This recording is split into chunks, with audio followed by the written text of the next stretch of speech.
შვიდივე ბრალდებულს გაუფორმდება საპროცესო შეთანხმება პირობით მსჯავრზე. გადაწყვეტილება მიღებულია. სახელმწიფო ბრალდება მზად არის ციხისკარი სასახლის ღობის საქმეზე დაკავებულ ბრალდებულებს გაუღოს. ამ ეტაპზე საპროცესო შეთანხმება 7 ბრალდებულთან ფორმდება. 3 წლის განმავლობაში გათავისუფლებულები პრობაციონერები იქნებიან, რაც იმას ნიშნავს, რომ ისინი სახელმწიფოს ზედამხედველობის ქვეშ იქნებიან. კვირაში ერთხელ კი მოუწევთ პრობაციის ეროვნულ სააგენტოში გამოცხადება. საპროცესო შეთანხმება ფორმდება 3 წლით პირობით მსჯავრს. საპროცესო შეთანხმების დამტკიცებისთანავე 7 ბრალდებული დატოვებს სხდომის დარბაზს. ბრალდებულებმა აღიარეს და მოინანიეს მათთვის ბრალად წარდგენილი ქმედებები. მათ მიერ ჩადენილი დანაშაულებრივი ქმედებები ასახულია ვიდეო მასალებში. ალექსანდრე ხაბეიშვილი, ბექა ქელეხსაშვილი, გიორგი მუმლაძე, მამუკა ლაბუჩიძე, გურიელ ქარდავა, თემურ ქურციკიძე და ავთანდილ სურმანიძე ეს ის ბრალდებულები არიან, რომლებსაც გამოძიება ჯგუფურ ძალადობაში მონაწილეობას და სტრატეგიული ობიექტის ხელში ჩაგდების მცდელობას ედავება. მათ წინააღმდეგ საქმეში მხოლოდ ეს კადრებია, ამბობენ ადვოკატები. კონკრეტულად ჩემი დაცვის ქვეშ ყოფ პირს პროკურატურამ შესთავაზა პირობები, რომელსაც იგი დათანხმდა. შესაბამისად განცხადებაც გადაგზავნილია გენერალურ პროკურატურაში პროკურორის სახელზე. პირობები ეს არის 3 წელი პირობითი სასჯელი და იქნება თავისუფლებაზე მყოფი ბატონი ჩემი დაცვის ქვეშ ყოფი. 9 რიცხვში ჩემი მონაწილეობით 3 პირზე გაფორმდება საპროცესო. 3 წელი პირობითი ჯარიმების გარეშე და დარბაზიდან გათავისუფლდებიან.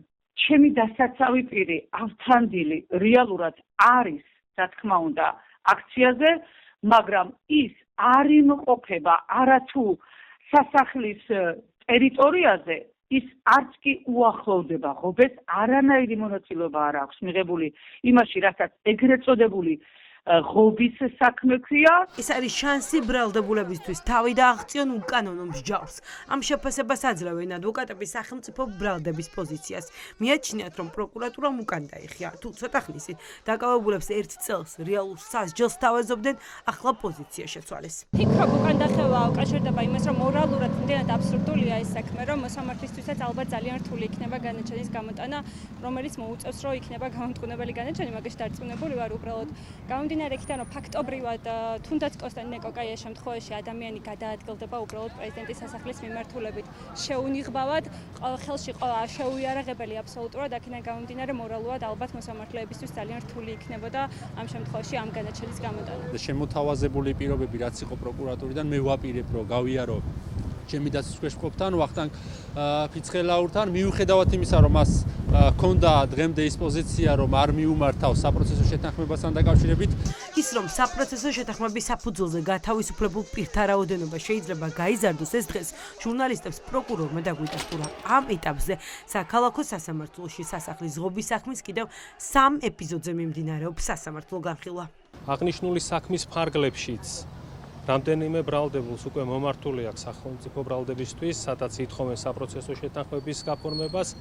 მათი ნაწილი შემიძლია დაგიდასტუროთ, რომ დაკმაყოფილებულია და ადვოკატებს აღნიშნულის თაობაზე მომდევნო სხდომებზე ეტაპობრივად ეცნობება. არის გონივრული მოლოდინი იმისა, რომ უახლოეს პერიოდში სხვა სისხლის საქმეზე ბრალდებული პირებიც გათავისუფლდებიან პირობითი მსჯავრით. საპროცესო შეთანხმების გაფორმებასთან დაკავშირებით მიღებულ გადაწყვეტილებას უკვე მოყვა შეფასებები უწყვეტ პროტესტში ჩართული მოქალაქეების მხრიდან. ის ვინც თითქმის 600 დღეა ქუჩაშია, ფიქრობს, რომ შეთანხმება პრაგმატული, პრაქტიკული და რეალობაზე მორგებული გადაწყვეტილებაა.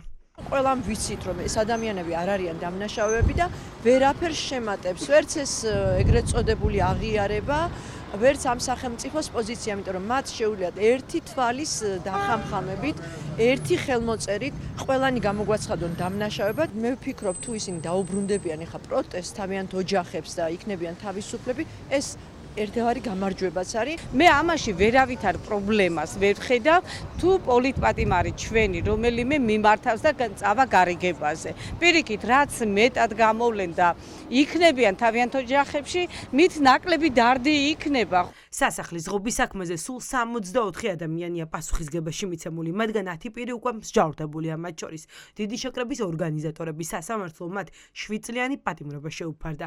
აქციის 4 მონაწილეს კი 5 წლიანი. ეს სხვა ბრალდებულებისთვის ამ საქმის პოლიტიკურ მდგენელზე მიანიშნებს, თუმცა მიუხედავად ამისა, საპროცესო შეთანხმების გაფორმებას არაპირებს მარია მეყანძიშვილი. რაღაცა ეტაპზე თითქოს მაქვს იმის განცდა, რომ ქალბატონი თამარ მჭედლიშვილი მიიღებს სამართლიან გადაწყვეტილებას და ჩემთვის სამართლიანი გადაწყვეტილება არის გამამართლებელი განაჩენი და არც ერთ შემთხვევაში ცალსახად ვაცნობიერებ აბსოლუტურად ყველა ჩემ გადადგმულ ნაბიჯს ამ პროცესში.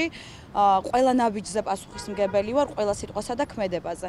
შესაბამისად, მინდა გითხრათ კიდევ ერთხელ ჩემი უყევი პოზიცია არც ამ ეტაპზე არ მიმართავს და არც შემდეგ ეტაპზე ვაპირებ რომ მიმართო საპროცესო გარიგებას. პატიმრობის დასრულების დღეების ათვლა სასახლის ღობის საქმეზე დაკავებულების ნაწილისთვის დაწყებულია. ახლა პროცედურების მიხედვით, ვინც პროკურატურასთან შეთანხმება გადაწყვიტა, მათი საქმეები ცალკე წარმოებად გამოიყოფა. ჩაინიშნება ცალკე სხდომა. საპროცესო შეთანხმება მოსამართლემ უნდა გააფორმოს, შესაბამისად შეირჩევა მოსამართლე. ფორმალური პროცესის შემდეგ დაკავებულებს სხდომათა დარბაზიდან გაათავისუფლებენ.